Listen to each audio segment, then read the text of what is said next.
this is the tax and consumer health panel. We got really good panelists, obviously. So we've got the two Mikes, Mike Lesko from ACDR, Mike Flores from Bretton Woods, and then we have Stephanie and Adeza, our CPAs, who've done a lot of analysis on this for us. So for you, we've been talking about affordability for a long time, way before it became vogue. And we realized that for consumers, life's really been hard for them. And we developed a tax proposal in conjunction with Congresswoman McCormick from Florida, that we realized that one of the things that happened in the 80s is when Reagan cut the tax rates for people in the 80s and got rid of all the deductions, it caused an inversion of health, economic health for people. So if you think about it this way, if you went from 25% maximum tax rate to 15% on a $100,000 salary, that's great as long as your wages keep up with your cost. But what happened was wages did not keep up with cost. So now rent, which was like $300 or $400 a month in the 80s, is now $4,000 a month. So the 15% you saved on your income doesn't count. It'd be much better to be able to deduct some of that from your wages, from your taxes. So that then allowed to put us in a situation where affordability became an issue. You can't afford a $800 a month car note and a $4,000 a month rent unless you make $500,000. And wages just haven't kept up with that. So we came with a tax bill that would reestablish a lot of the old tax deductions you had, plus some new ones that we thought were more relevant to today's world. Our experts are going to tell us about how the consumers are living, why it makes sense to do what we're trying to do, and their positions on why HR 2927 is a good package in exchange for a lot of the other things we're talking about. So I'm going to start with Mike Lesko and work my way down to Stephanie. So Mike, you're up. Thank you, Kevin. Appreciate you having us here. I think I'm with the Association for Consumer Debt Relief. We have seen consumers increasingly struggle. We see debt increasing in the U.S. dramatically. There was a Federal Reserve report out last December.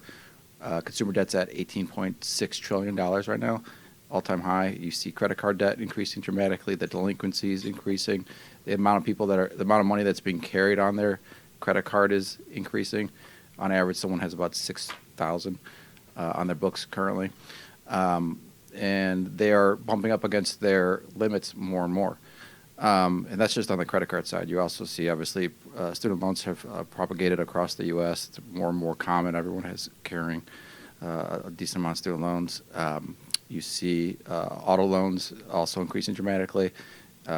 Delinquencies as well as repossessions have increased dramatically in recent years. There was a slight pause on both student loans and auto repossessions, but that has kicked back on after the pandemic. We, just for background, Association for Consumer Debt Relief, we advocate on consumers having access to someone to negotiate on their behalf, an alternative to bankruptcy. We help them negotiate with the creditors and bring their debt down, knocking the principal down.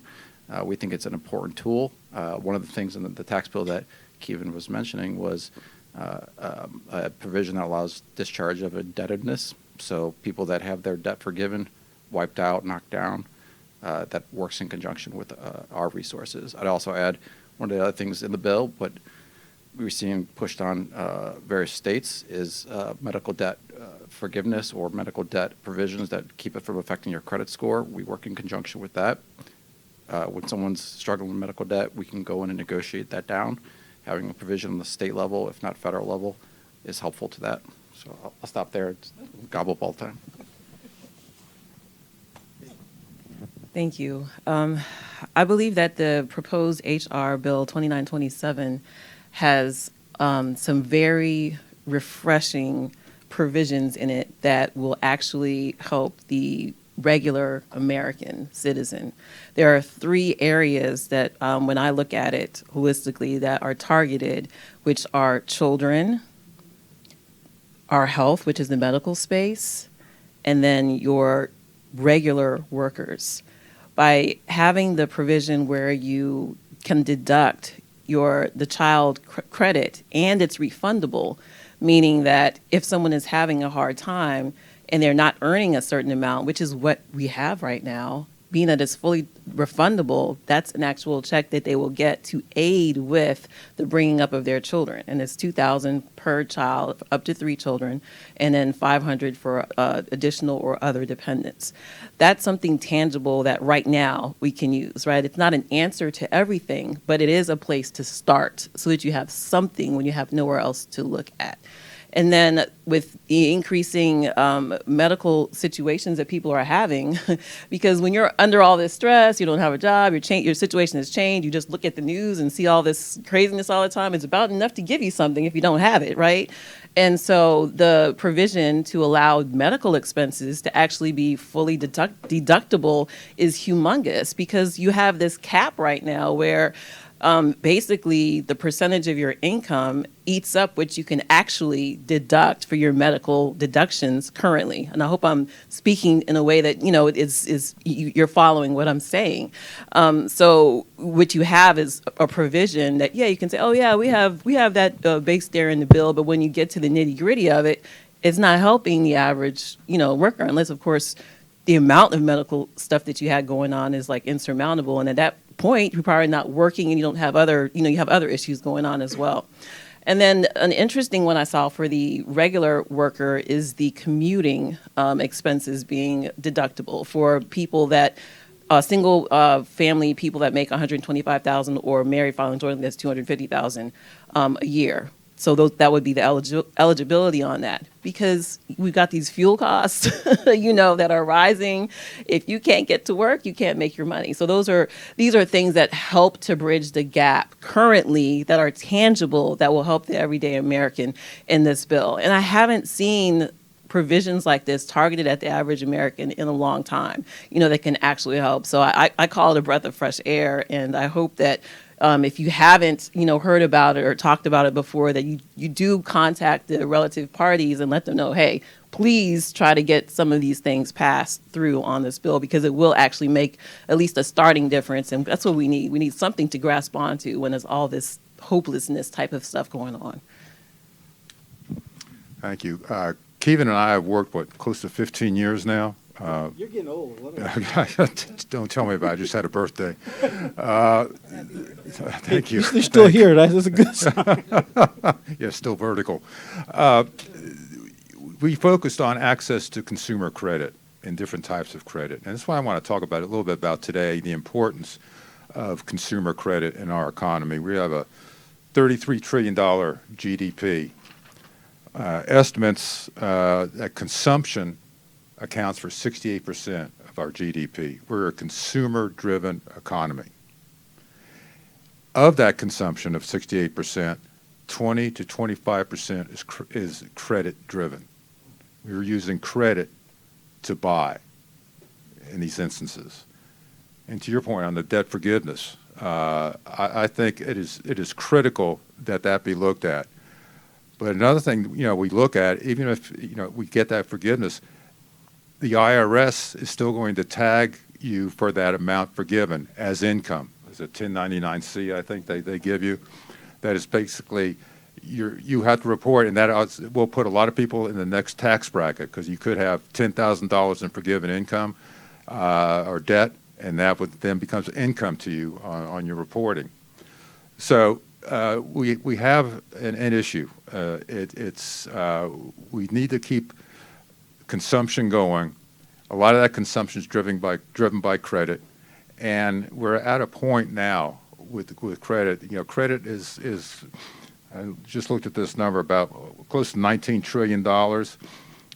It's about half of our national debt of $39 trillion. So it is a huge implication that we're looking at. And we need to be concerned because of two things. One is when you look at employment issues, people are saying, well, GDP's growing, unemployment's down 4%.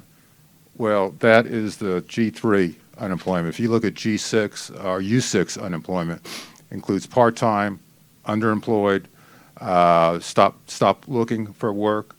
That's close to 6 to 7%. That is the true number that we're looking at.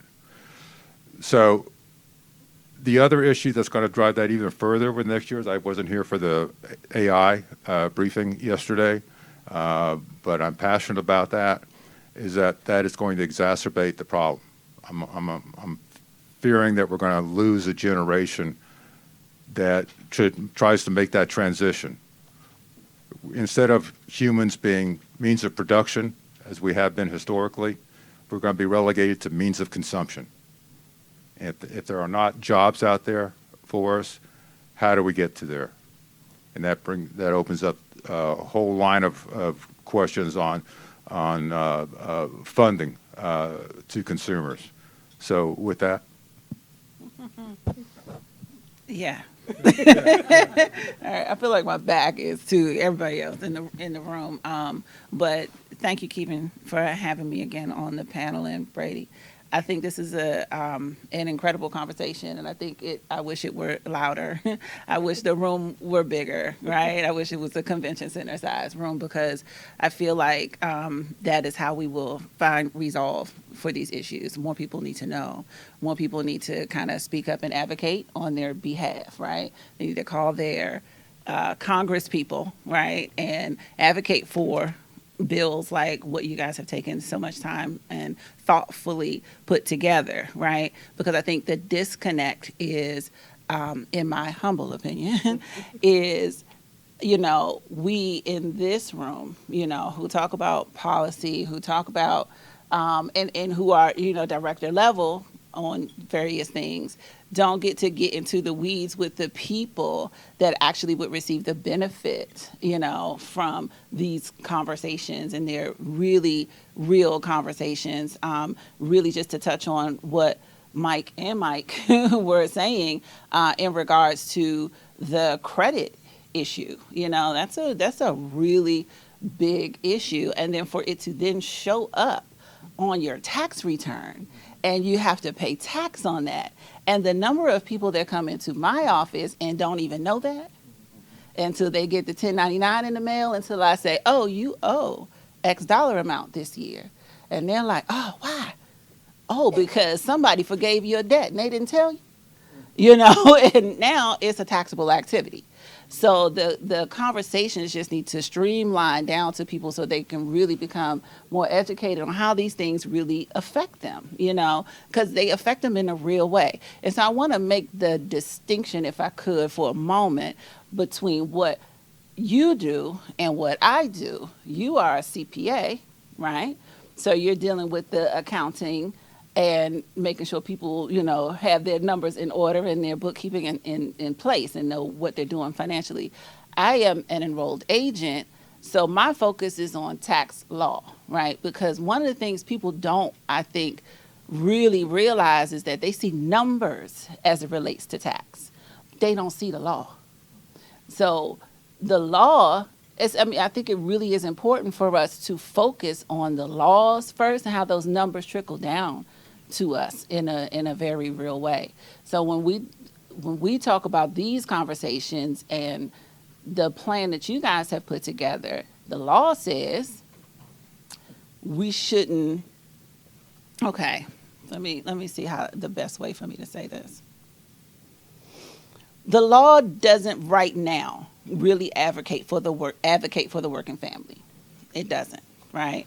And we have a lot of people with relatively high incomes in this area in particular that do not benefit. As a matter of fact, they suffer under the laws as they are right now, right? And so this plan would venture to change that in a major way to where people with $150,000 incomes up to what, 200 plus thousand, 250, I think, would not be subject to these incredible high tax rates, right? And be able to use their money to funnel into living, right? We talk about GDP, but GDP doesn't think about how we live, right? That's consumerism. That's productivity. That's not unemployment, right? It's not credit card debt. It's not tax rates. They don't factor these things in. So hopefully, again, we can have more in-depth conversations as to how we can get these bills changed in a real way, because they need to hear our voices. so they can know that we are really suffering under the tax code as it is right now, especially since 2018. Everybody owes money. Everybody, So thankfully, they've made some adjustments to the tax code for 2025 and going forward. They've made some adjustments, and I've seen a little bit of relief since tax season has begun. So I'm kind of happy for that, but they absolutely need to do more. That's my soapbox. I'm sorry. That was good. So, Mike, no, we'll start with you, Mike, and work our way back. Yeah. What Stephanie said was interesting. When you look at the policies, right? When you look at the way it's set up,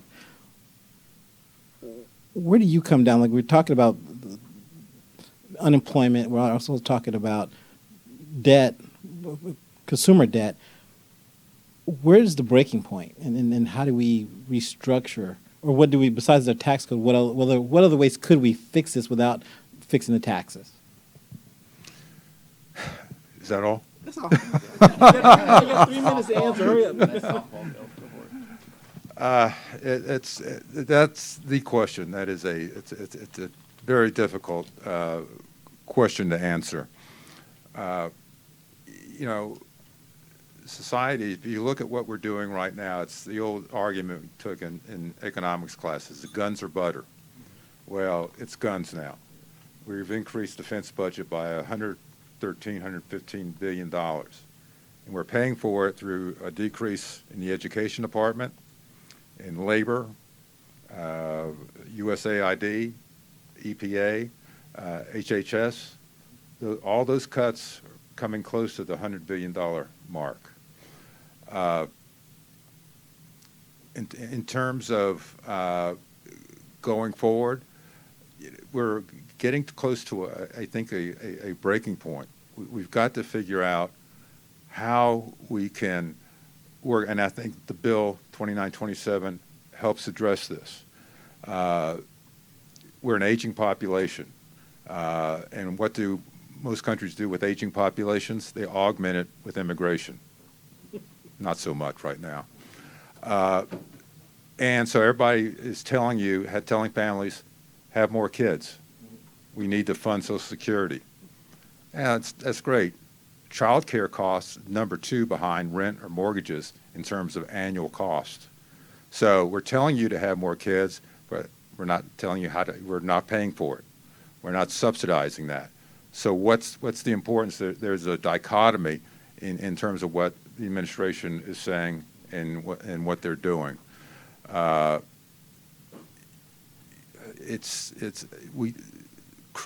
Consumer credit is the great stabilizer right now. That's the income smoother, because we're in such an economy, with the gig economy, contract work, part-time work. People are using credit to pay living expenses, to pay for groceries, to pay for auto maintenance, pay for gasoline, and they're letting those balances run month after month at 20+%. That's not sustainable. And so we're I think at a point in this country that we've got to have a reckoning. We can't keep concentrating the wealth in the top 1% or 0.1% at the expense of everyday Americans. What we do about that, I think, comes back to what's been said earlier, at the grassroots level. It all starts out locally. You convince your local representative what the issues are. You push for it. And that just comes down to people sucking it up and saying, I'm going to talk to somebody about this. Instead of talking to each other and complaining, saying, let's pull together and make our voices heard. Because otherwise, it's going to be status quo. Steph, this question is going to be for you. I'm changing the question just a little bit for you and Mike Lesko. And I don't want to turn this into, this is true of all, like Congress in general. Like, so people vote against, like Democrats vote against the tax bill because they don't want rich people to get tax cuts. But it doesn't seem that on the Republican side or on the Democrat side, they understand conceptually what we're talking about here, that the tax, like the tax structure, like raising taxes on rich people is maybe good for debt, but it's not necessarily good for the problem we're talking about with consumers. Like if they raised the tax on rich people on passive income to 45%, that might cut the deficit, but that wouldn't stop the affordability issue. And so, can you guys kind of touch on that? I mean, like, where's the disconnect? Are we just not doing a good enough job explaining it, or where are we? Well, before I touch on that, I'd like to address a couple of things that I heard, because I heard him talking about the push to have more children. And this is another shameless plug for that Bill 2927, because it does, at least, while you're not subsidizing it, it does give some measures for relief. Like it even has in there about the $2,500 for tutoring costs, you know, and a couple of other things that, yeah, that would help. Because if we don't continue to have children, people, we don't have a country, you know what I mean? So we have to really focus our eyes on what is important. And a lot of times in these spaces, I just hear about like billions or trillions or whatever of dollars, and sometimes we start looking at dollars instead of people, you know what I mean, and actual issues. And when you lose that disconnect, actually, I think that's going to probably go into the question that you were talking about. When you lose that disconnect, then you you lose that connection, then you start having the breakdown in the communication, where when we talk about, well, we need to make things affordable for the everyday American, where they're thinking about, well, cutting the deficit, and they think it's the same thing. But no, it does, because it doesn't translate. It doesn't travel down that way. But you had asked before then, what can we do while the tax laws are the way they are? Because I'm not sure how long it takes for a bill to pass, but I know it does, you know, take some time. So what can we do in the meantime? Well, there are provisions, because as a certified public accountant, we do study the law as well. We have to navigate those things, and there are actually some provisions that could probably work hand in hand with the cancellation stuff that you do, possibly. Because if you have bankruptcy or insolvency, not even bankruptcy, and that's the reason for some of the canceled debt, there's actually some exceptions in the law where that 1099-C does not have to translate into taxable income on your tax return. That can be done right now. Now, there's other things, other ways to structure our lives the way we're living with these laws that the president that we have has used to his advantage, right, for his businesses. But the misconception out there is that all of these laws are only for the ultra wealthy. And so when you think that they're only for the ultra wealthy, you do not start to look into it because you don't think it can apply to you. You don't think, well, that can be a benefit to me, but it can. So if you know, because the language is verbose, right? So if it's difficult, you can try to maybe get a consultation in or talk with someone that's like a certified public accountant or someone that does deal with the law, so that they can break that down to you and streamline it for your own situation, because those things are out there. And I believe a lot of the time we are disadvantaged because we don't take advantage of what is out there for us, because we don't know that it's there. And the only reason I can speak on this is because I worked in the big four accounting firms. I've worked with the billion-dollar corporations and things like that. I've seen the loopholes. I've done the calculations for the loopholes to bring, you know, the monies down and stuff. And that's why I think it's important to bring that information to everyday people, if they will hear, so that they can start trying to do things with their lives. We're at this point now, it's like almost a breaking point. It's like do or die. So are we going to die, or are we going to do something? Well said. I'm going to back up slightly and go to the how the tax code is structured, not for working families right now. I think that was a good point. It's right now it is under these recent tax bills heavily favoring corporate America, trying to get business growth. And unfortunately, I think a lot of working families are struggling just to get by, especially in the broader economic context where inflation is up. Again, all prices, be it grocery store, rent, or other things are coming to a head. I'm going to talk really quick about rent. The average increase for 2025 was about 7.5%. A lot of working families are renting. I think in the African American population, it's about 45% are renting. So you're getting uniquely squeezed. And again, it pushes over to the credit side. They're trying to carry those balances on the other side of the balance sheet. Unfortunately for individuals right now, there are some accounting dynamics, you're right, where individuals can, if they're not having any income at all, they can get relief, but it's not in parity with corporate America. Corporate America in the past have been able to get full-on cancellation of debt. When there's a crisis in America, we run to help them out and make sure that they have full cancellation of debt income. We don't do that on the same way for individuals, unfortunately. We have a question. Oh, go ahead. We have a question. You have a question? You sure? Okay. No, because I just wanted to touch on what you were saying, Mike, and then to try to go back to what you were saying, Kevin, about how do you talk about the package, right? How do you get people to understand that it's not just for the rich, right? I think that what you were saying is there is a disparity, like a huge disparity, between who would be considered insolvent, who would be considered rich, right? And I don't think that rich is relative, right? I think that there can be data to support what rich really looks like, right? And I think maybe that's how you make the connection in the conversation. Like you actually, when you talk about, Mike, about the 0.1%, right? There's a number that matches that, right? There's a number of people that match that 0.1%. There's a dollar amount that goes with who earns that, what that earning looks like, right? And you can say, these people are rich, right? These people that make $150,000 that live in areas that have property taxes that are $8,000, that have to commute an hour back and forth to work, that have children that need to be in daycare, but so that they can go to work, but daycare is $2,000. Like these people, just because it looks like they're rich on paper, they're not rich.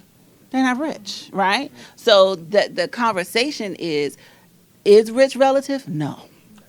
Right? Rich is actually a thing. These people that we never see are rich. These people that benefit from the tax code are rich. Everybody else is not rich. And those are the people that if there's a way to outline, there's them and then there's us. Right? And this tax code that we're proposing or tax adjustment is for us, the working people. And that starts, like you said, at $250,000 down. Right? So, and because insolvent people, and this is not to say that people that are insolvent don't need help, right? Insolvent people have earned income credit, right? So insolvent people may get a check for $14,000+, right? So that 1099-C may not show up on it, like you can say, but what about the people that are making over the $30,000 that qualify for earned income credit? That is a big number of people. So yeah, we have to talk about the in-between, between insolvency and rich. So you have a question? I did. You want to ask it? I'm so happy to have this conversation. You guys make me so happy because I was always wanted to bring up the ghost in the room that nobody ever talks about, and that is the middle class single with no children. Because those people, those people, there was no breaks. There's no breaks. There's no cuts. There's no outs. There's no ins. There's no nothing. You are just beat over the head, tax wise, credit wise, everything, because you didn't make these decisions. And so that was one thing I want to ask you about. What about those people? There are a lot of people who are ended up single, divorced for 50% of all marriages, and then you have all these other people who are just leaving high school. They're not married. They just getting started. They got these jobs where, just started in the government or whatever in this area. They got the highest taxes. They got the highest rents. They got the highest commutes. They got the highest everything. And nobody cares to do anything for these single people. So that was one question. And the second question, I heard you talk about debt building, consumer credit, debt forgiveness, tax law, tax code, insolvent versus rich. But what I wanted to ask about was consumer credit. How is it that Americans find themselves in so many credit issues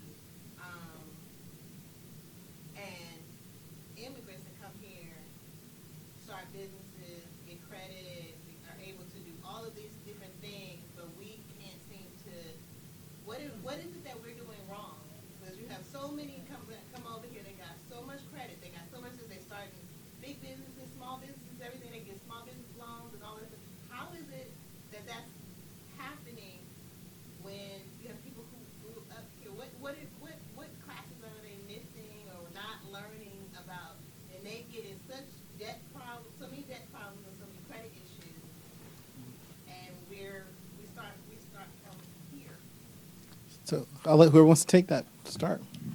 Well, I'd like to address the ghost, as you called it, in the room.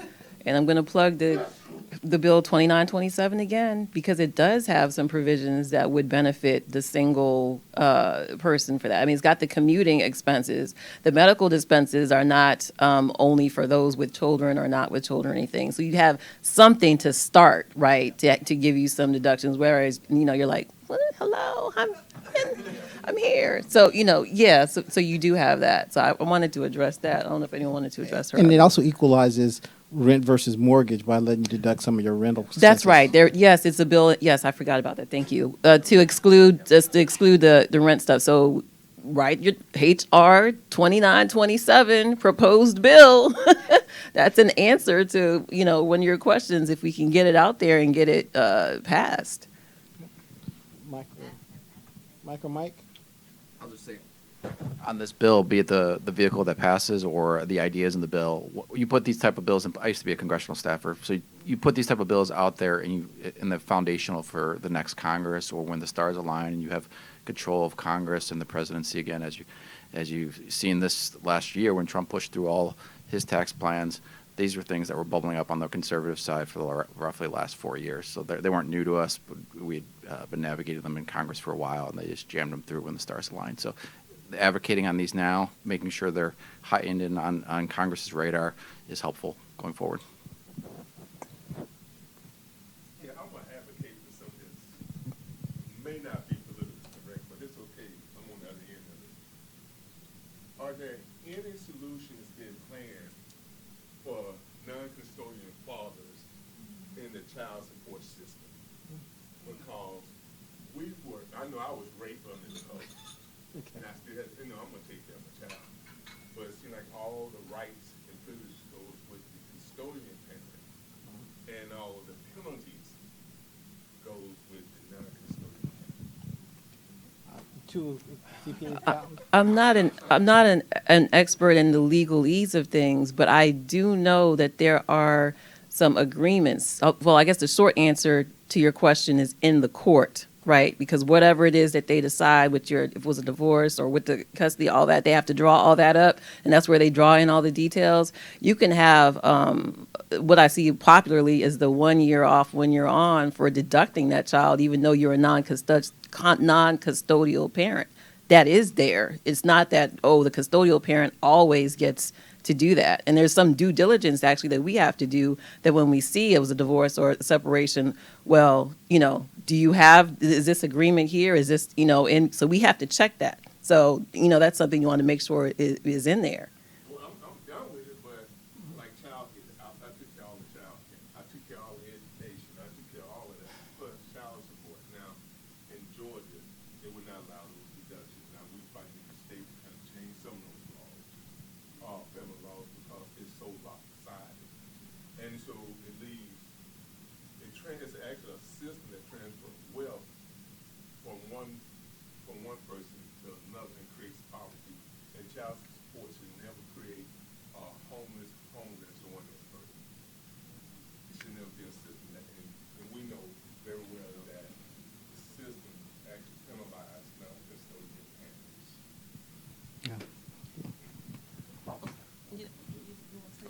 Yeah, that's one of those conversations that starts before you hit your tax preparation, right? And I think before we even hit the tax code, but I definitely wonder, though, if Kevin, that's something that you guys ever considered factoring into any of the proposals that you've done. Like, I don't know, because definitely I think, that's something you might have to sit down with the lawyer with, to say, make sure that I'm covered in this, because I do see that often with my clientele where, there's 1 year on, 1 year off. Those are concessions or considerations that are made well before, they even get to me, so that people can be treated fairly, right? Before you get to the tax code. But I understand, like, it does seem as if there could be some sort of stipulation to maybe both parents being able to, or both guardians or whomever, are financially contributing to the child, can be able to be recognized on the return. Like, I think that's not an unreasonable thing, until you get to court. But exactly that part. That's why I say there's the courts first, and then what did you say, Brady? I think what you're saying is that if I had a friend that he had to pay child support and it took half his income that he had to pay taxes on. Mm-hmm. And so are you saying that maybe if I have to pay child support through whatever arrangement, that I can write part of that off? They should be able to write that tax off, because you're paying taxes on that money. And so then you don't get, not only do you not get credit in the courts, Mm-hmm. you don't get credit on your taxes. Yeah. And so you Yeah. get double whammy. You get, and then fortunately for me, I'm in Atlanta, so I get to go to the IRS building. And so I'm talking to these individuals, these people, and they're like, you gotta go back to the legislature. Yes, your legislator. So Yep. it's this vicious cycle. And so you're not seeing, for instance, I make 100,000. I'm paying the money on 100,000, but actually I got to give 50,000 over here. Well, that taxes for that 50,000 should go over with that custodial parent. I still should be obligated for that. Yeah, I do. I understand it, and I think this is the proper forum to discuss it, because I definitely think, this is something that, you might consider instituting in a plan, but, on individual levels. And that's why these conversations are important.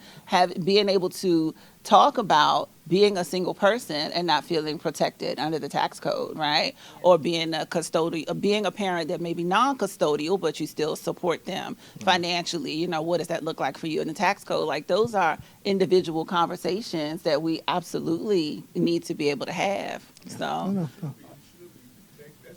common sense taxes. yeah. Taxes and Common necessarily sense. I common mean, you sense. put two words together, they may not. Common sense, I don't know. They don't, So now you've but gone a step too far. it makes sense, right? What you're saying, tax code don't always make sense. I had a question in the back. So my question is, like the gentleman said, this is something that he's already gone through, Mhm. and now he's in a space where he can ask questions for clarity. But for people like myself, I'm 32. This is something that we are very uninformed on. So how can we become informed so we can know how to spearhead things and do it the right way, or what's deemed to be the right way that will be more beneficial for us? I'm going to say, and this is a shameless plug for myself. I was going to say the same thing, so you're good. It's not shameless. But no, I have a YouTube channel that I'm beginning, right?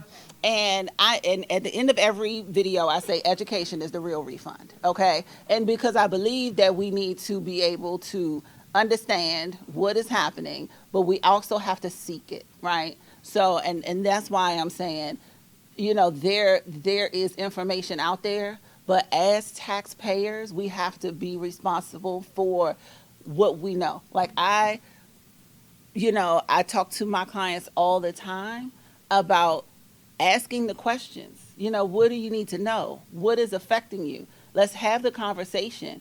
Go out and research it and really advocate for yourself, because the information is out there. I actually had a client tell me the other day, which is what scares me about AI.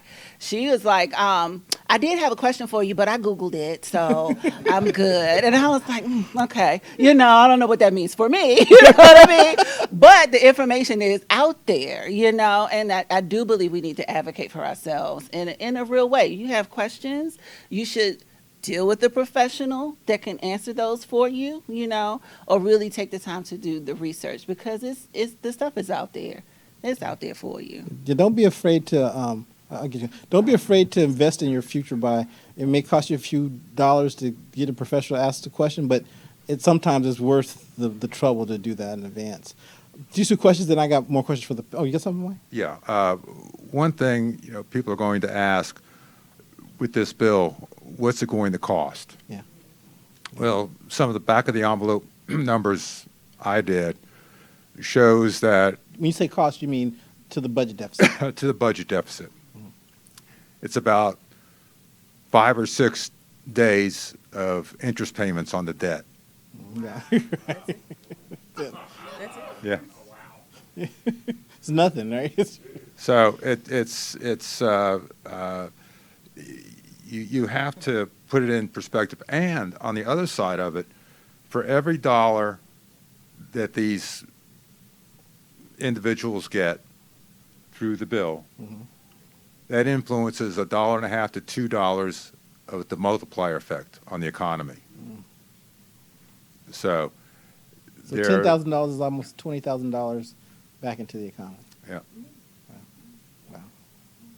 And the other thing is, you got to fight what the marketing is coming from the administration, that we don't have an affordability issue.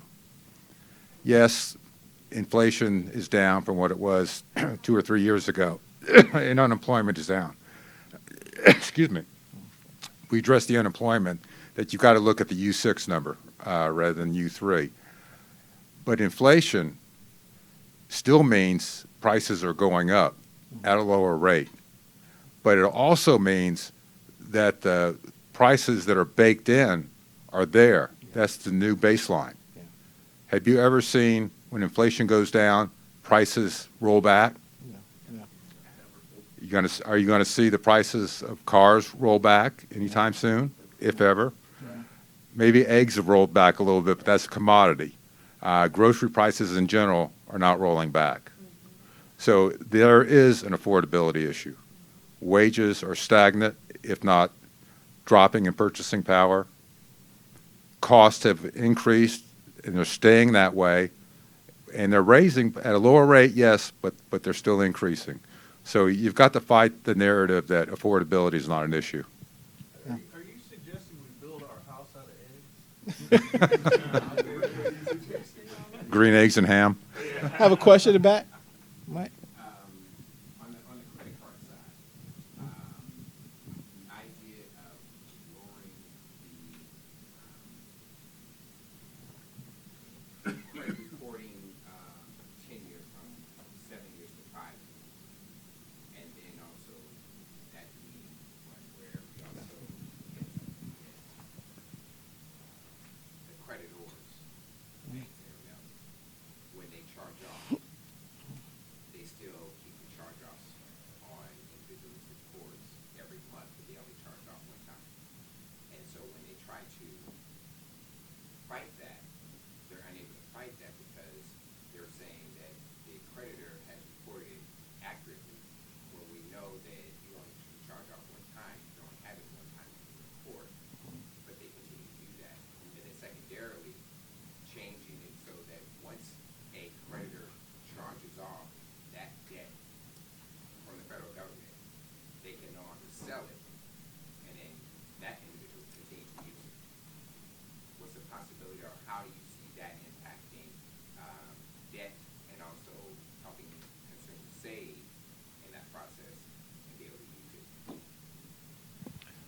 I think there can be smart changes to credit rating and credit reporting scores. Uniquely, a lot of that is done in quasi private companies like FICO or Credit bureaus, like credit bureaus, Yeah, um, TransUnion, those kinds. TransUnion, et cetera. Yes, Creditor pays those companies for those ratings. yes. So that's They're a little bit of a push and pull. A little bit, yes, yeah. And people that are also, even various companies like, let's say Verizon or AT&T that are checking credit scores beforehand, they also are paying for those. But yes, you're right, there are people paying for those and soliciting. There's been tweaks over the years to improve some of the credit rating dynamics, including, let's say, like rental. They were trying to incorporate some of the rental history in those credit reporting dynamics. I think those are smart changes around the edges. Not easy to get. Those are long-term fights. If I remember correctly, I think then Congressman Keith Ellison was fighting on that for a good 6 to 8 years before he got that bill passed in law. So, for perspective. Question, follow-up question to that for you, Mike, is, I mean, it seems like as the fault that we could ask that if a company's written off, debt's gone bad, company's written it off, got their tax break for whatever tax treatment they get for it at the corporate level, that then it shouldn't be still on the creditors. The creditor should still be held to pay. It should disappear completely from the system. The transaction should be done. You know, what do you think about that? Yeah, that's an interesting point. And I'll just kind of building on that. It is no problem at all for a company to go get what they call workout specialist, to have the company have its debt reduced. Yeah. They go out, hire this workout specialist, be it a lawyer or non-lawyer, to go negotiate with the creditors. Yeah. It's sometimes difficult depending where you live, a debt relief company to go help you negotiate with your creditors and knock that debt down. Yeah. There's not a lot of parity there. Yeah. Anybody else want to answer? Anybody else want to answer? I do have something to say, but I don't know if I'm going to get in trouble for saying it. How much trouble can you get in? Just dealing with this after he made that question and you were talking about the credit and you were highlighting the balance sheet, I just saw so visibly how that structure, the debt and credit structure, is a phenomenal, invisible robber that is being used. One, because a lot of people don't understand the dynamics behind how it works, right? And then a lot of people are, at least nowadays, are using it, for everyday causes, like you were speaking about. But when the company has that debt on their balance sheet, it actually increases their worth. Okay. And so when they've written it off now, they're getting a deduction, they're getting a humongous deduction from that. And then from hearing from you all is it's staying on the credit report. And then they're selling that debt to someone else who's now adding that to their balance sheet, inflating their worth as well, which is an encouragement for them to continue attacking the underdog, if you will, with all those phone calls that y'all do this to, or who, if you know what I'm saying, if you're in that situation and you're having issues. So it's kind of a gross deception that's going on. And I think that's a theme that we've been talking about across a lot of different spheres. And if we really want to get the solutions that we're talking about with the advocacy, we have to be willing to make it visible. We have to be able to call, because what I have noticed is when a gross atrocity is brought in front of your face, you know what I mean, then it's hard to deny it without looking like, you know what. And so that might be a catalyst, the court of public opinion for these big dogs to make any change if we don't have any other recourse yet. Just my opinion.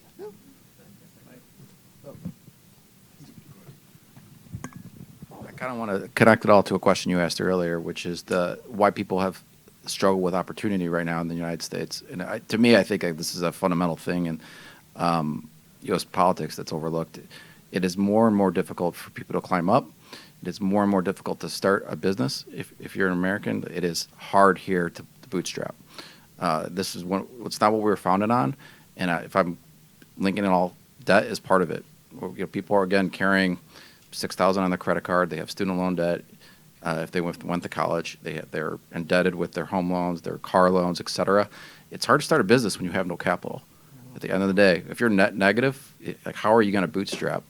And then just to kind of tie it all back, to the more macro level, if you're talking about economic growth in the U.S., GDP, what it's all fundamentally driven by, it's entrepreneurship. We have a lot of great entrepreneurs.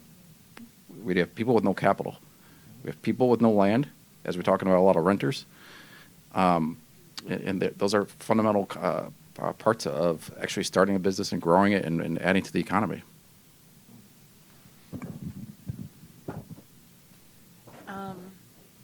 Very good points. I wanted to just kind of go back to what you were saying about being a single person and how does the tax code speak to you, right? it it is like there's a hole there, right? So I would say to you, if you were my client, okay, wherever you're working, you don't have any dependents right now, you're not itemizing, you have standard deduction. If you are able to take advantage of your pre-tax plans at work, do that, right? So if you have the money to pay into their 401k or 457 or HSA, health savings plan or something like that, to go ahead and do that, right? Because it's great. It's paying into your retirement, right? FSA pays for your medical, you know, and it gets to and is supposed to reduce your taxable income. Problem is, what it also reduces is your take-home pay, right? And you got to be able to pay your bills, right? But I would still encourage you, you know, and any single person that doesn't have all these other things to still contribute to yourself and just have to look at that like a savings account, right? You know, you pay yourself 10% first, like you got to save. And especially if you're with a job that matches. Like if they match, please take advantage of that, you know, opportunity. And it will help you decrease that taxable income for you. But yeah, it's a cyclical, it's a double-edged sword, right? I'm give here, but I'm taking here. But how am I supposed to live still, you know? So taxes and death is the only thing that's, you know, yes. Hey, Mike. And to that point, financial literacy, understanding what you're getting yourself into on a car loan, $30,000 for 72 months. A prime borrower will pay about 6 or 7%. A subprime or near prime borrower will be in double digits, 13, 14%. Over the life of that loan, that's another $7,400. Understanding that. The other issue is subprime credit in general, and this is something that we have worked on and I've testified in front of Congress on. Used properly, certain short-term credit vehicles are of value. They can be cheaper than an overdraft. But for the majority of folks, it's not used for that. They continually roll over, and it's a cycle of debt you just cannot get out of. And one way of trying to break that is teaching folks how it works, time value of money, whether you're trying to save and what compounding means to that, or you're borrowing and what it means to pay the much higher interest rate. That's why you cannot climb out, to your point, because you're paying more for credit, and it's auguring you down deeper in a hole. So I want to ask you a follow-up question, Mike. I saw Marjorie Taylor Greene on TV last summer. She was talking about the fact that her kids couldn't afford to buy houses and that thing, and how the affordability is a problem. But she had just voted for the tax bill.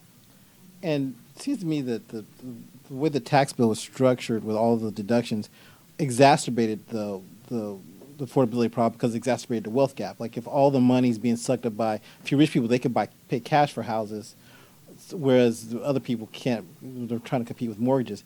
Is there something to that? I mean, is she missing the point? Like you said, you testified before Congress, obviously.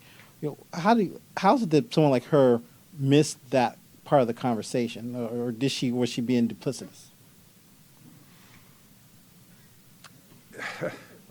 Marjorie Taylor Greene. She was on Tucker Carlson. I happened to see this, so it was a very interesting conversation. Yeah, it is an issue because to the point of people buying cash. When I was trying to sell my co-op in New York, it was a tough time because it was during the pandemic. And while where I used to live, in St. Simons Island, Georgia, people were buying sight unseen and blew up the value of houses to well over $1 million, even for a small ranch. And that has not come down. It's like anything else. Once it goes up, you're going to have a hell of a time getting it to come back down again. So it's That and corporate buyers. Yeah. Look at the number of rentals out there. Corporations are buying up these houses left and right and then putting them out for rent. Do you So, think she didn't understand? Do you think the people who voted for that bill didn't understand the connection between giving all this money to people in tax breaks back into them spending back into the economy for that purpose? Do they not get those two things? well, I think they get them. It's like the old unintended but not unanticipated consequences. And it's what's pushing them. Who are what are the lobbyists telling them? Where are the contributions coming from? Yeah. I mean, God, the money flowing into the system is just, it's mind-boggling. Yeah. And I think there's some proposals underway to free it up even more. Right. And when you define system, which system you talking about? You talking about the system going into the congressional? Political system. Yeah. Political system. Okay. Yeah, I yeah. wasn't making- I just want to touch on that really quickly because it is it's a political conversation and then there's real life conversation, right? If you ask if she was being duplicitous and you ask does she understand both, I think Could be both true. things are true, right? Like I think maybe she is listening to her constituents that are saying, well, those Democrats that make $100,000+, they're rich, they should be okay. Well, we're over here in West whatever making 50,000, right? And so they should be paying Right. for us, right? But they don't realize again that we're not rich. Right. You know, Right. That's- we're living at a standard of our cost of living. You know, we're getting paid based on our cost of living. That's how that correlates. So people don't really understand that. People don't understand that. Her constituents don't understand that, you know, and that's the part of the conversation I believe is missing. So if she believes she's speaking for them, right, because she wants to be reelected, so let me say what my people are saying, okay, but at the same time, I'm a politician, right, and so my Republican people, they need me to vote for this thing, you know, so I'm going to make it weird, you know what I'm Right, saying, right, so right. people don't really understand what's happening. Make it sound like I'm voting in your interest when really I'm voting in my political interest, right? And those people just don't understand that that's what's happening. And I'll open up a can of worms here, but to get to the point, how do you get information to these folks? Very difficult. Everybody's in their own information silo. You look at social media, what are your Google searches?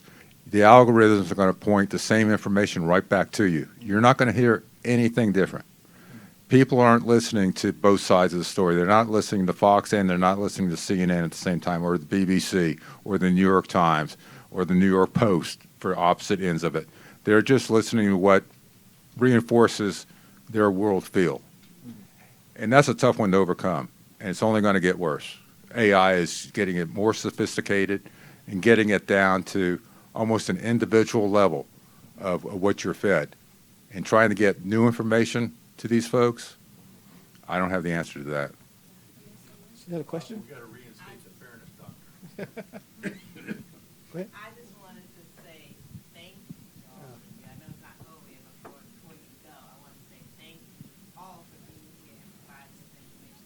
There's so much information that I've just learned today that I would never have gotten if I hadn't been in this room and seen you face to face and could hear this. I do remember one thing that you were saying earlier, that, you know, it may cost a nominal fee to get them to ask questions and then, but when you're talking about economics, when you're talking about finances, the people that have to ask the questions don't have the money. Right. You don't have money to call to ask the question. So to be able to get this information, it reminds me kind of like from my doctoral program for like grapevine edge. You know what I mean? Like it's like each one teach one. And being able to sit here, hear it, be able to take that, spread that information.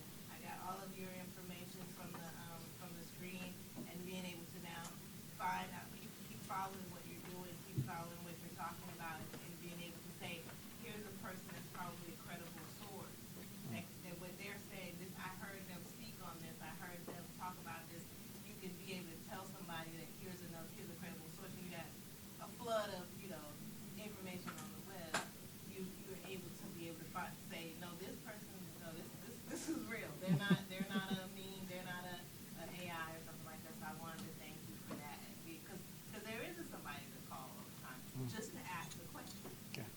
you know, and I appreciate And maybe take a forum like this, Oh, I'm sorry.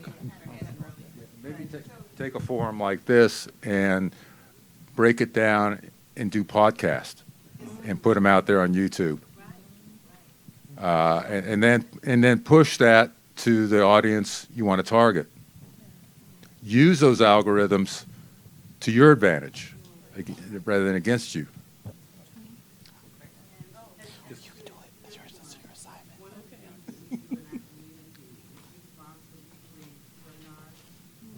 on privacy, cybersecurity, literacy, safety online and all like that.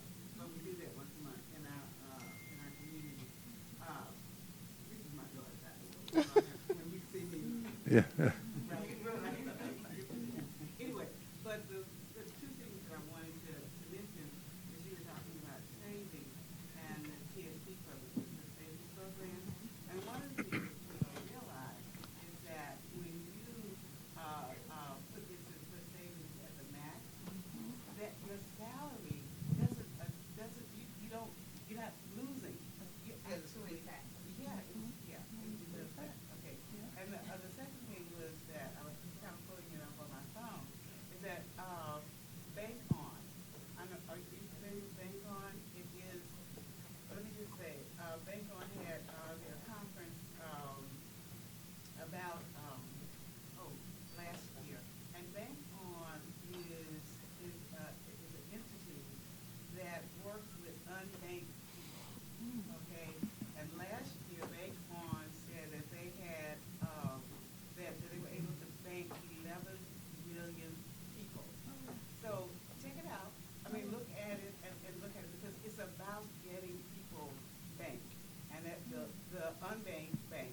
And they also do financial literacy. I've taught several financial literacy courses for them. So, but anyway, check it out. Yeah, no, that's incredible. I think, and I'm going to pass the mic, but I think financial literacy is it, right? I think the problem is systemic. I think the conversations need to happen in grade school. You know what I mean? Like, well before they get out of high school into college, into work, they need to be prepared very, very early on. Can I? I'll also add that financial service products need to be simpler and simpler, and there is a trend that's probably going the right direction. But if you remember the '80s, when the broker would put you in some random product, they'd churn your stocks, and you'd just be charged fees, and really they were making money off your back. Now, in the last 20 years, it's index funds, right? Most people are putting their money into mutual funds. In the last 10 years, it's these exchange-traded funds, ETFs. The products are getting simpler, but they need to continue to push to simplify things so it democratizes financial services for people, because they were overly complex, and they need to continue to get easier for people to understand. It's unbalanced and not an equal playing field for people. I just wanted to ask, what do you think about compound living? I've seen that that's coming up now, where now people are starting to get property and the whole family is living on a compound, being able to save money, protect their wealth amongst them. Is that still something that, because I see it happening from a lot of immigrants that come in, and there's a lot of people live together to build their wealth, and I'm wondering what you found that was, Ken, I'm going to have to, we're over time, and we've got the next panel, so thank you guys for doing this. You can talk to them afterwards. They'll be here for a little while, so I appreciate it. Thank you, guys.